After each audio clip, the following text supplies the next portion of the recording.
দর্শক, প্রধান উপদেষ্টা লন্ডন সফরের দ্বিতীয় দিন আজ। এ বিষয়ে আমরা জানবো। আমাদের সহকর্মী আরিফ মাহফুজ এই মুহূর্তে আমাদের সাথে লন্ডন থেকে যুক্ত হচ্ছেন।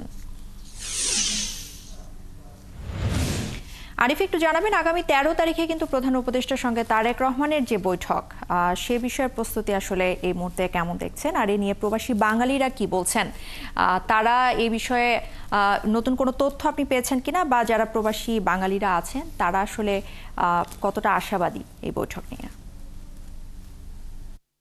ধন্যবাদ। আপনি জানেন যে এখন বাংলাদেশ সহ বহির্বিশ্বে যেখানে আছেন বাংলাদেশি সবারই এখন একটাই এখন নজর একদিকেই পড়ছে, সেটা হচ্ছে যে আগামী 13 তারিখে তারেক রহমান এবং ডক্টর মোহাম্মদ ইউনূসের বৈঠক। এই বৈঠক নিয়ে এখন সর্বত্র আলোচনা হচ্ছে এবং আমরা জানতে পেরেছি যুক্তরাজ্য বিএনপি নেতাকর্মীদের কাছ থেকে তারাও অনেক প্রত্যাশা করছেন যে এই বৈঠক অনুষ্ঠিত হওয়ার ফলে হয়তোবা বাংলাদেশের রাজনৈতিক যে টানপোড়েন আছে, রাজনৈতিক দলগুলোর মধ্যে যে টানপোড়েন আছে এবং বিএনপি এবং বর্তমান সরকারের মধ্যে যে একটা নির্বাচন নিয়ে যে একটা গ্যাপ তৈরি হয়েছে, সেটা তারা প্রত্যাশা করছেন যে এই গ্যাপটা কমে আসবে। হয়তোবা এমনও হতে পারে যে বিএনপির দাবি আগামী ডিসেম্বর নির্বাচন, সেই দাবি মেনে নিতে পারেন ডক্টর মোহাম্মদ ইউনূস।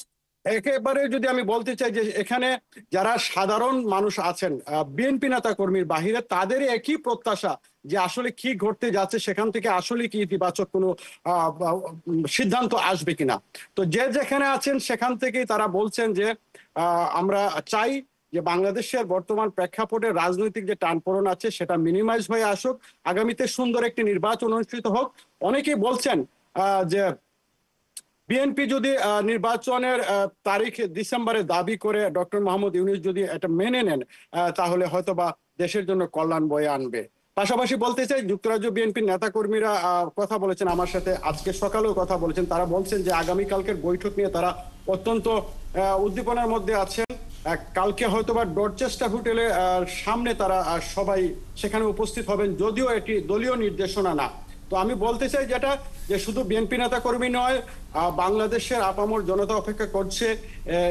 ধন্যবাদ আপনাকে আমাদের সাথে যুক্ত হবার জন্য। আরিফ মাহফুজ আমাদের সহকর্মী যুক্ত হয়েছিলেন লন্ডন থেকে।